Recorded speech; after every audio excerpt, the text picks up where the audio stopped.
Kumekuwepo na maswali mengi ambayo watu wakijiuliza kuna vitu gani vya siri nyuma ya Captain Ibrahim Traore vinavyompa nguvu ya haya ambayo anaendelea kuweza kuyafanya. Sasa cha kwanza ni nguvu za kijeshi na vikosi maalum.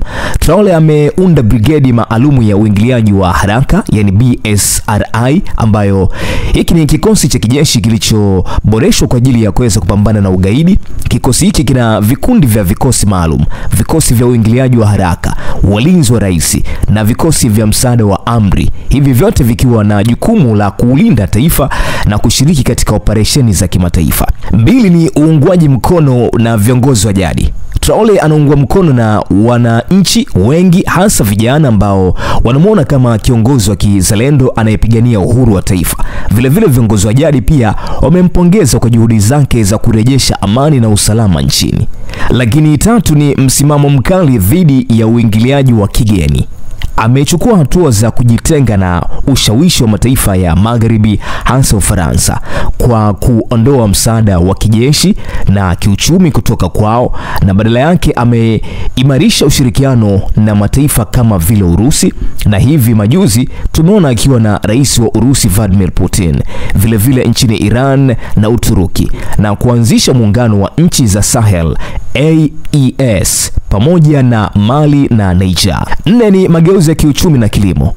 Ibrahim Traore amezindua mradi wa kilimo kama sehemu ya juhudi za kutosheleza kwa chakula.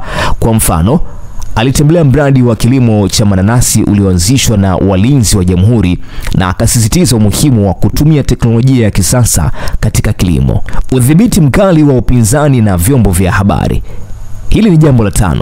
Japo kuwa kuna madai ya ukiukwaji wa haki za binadamu, ikiwa ni pamoja na utekaji nyara wa wanaharakati na waandishi wa habari wanaokosoa serikali, na shirika la Human Rights Watch limeripoti ongezeko la ukandamizaji wa sauti huru tangu Traore achukue madaraka.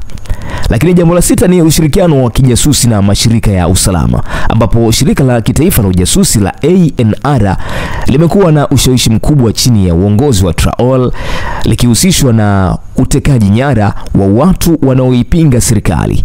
ANR pia imehusika katika kukamatwa kwa watu wanaoshukiwa kuwa wapelelezi kutoka mataifa ya kigeni.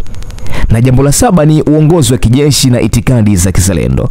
Ili kuwa Traore limeongeza zaidi nguvu, na hii ni kupitia muungano wa wazalendo wa kuhifadhi na kurejesha, yani MPSR.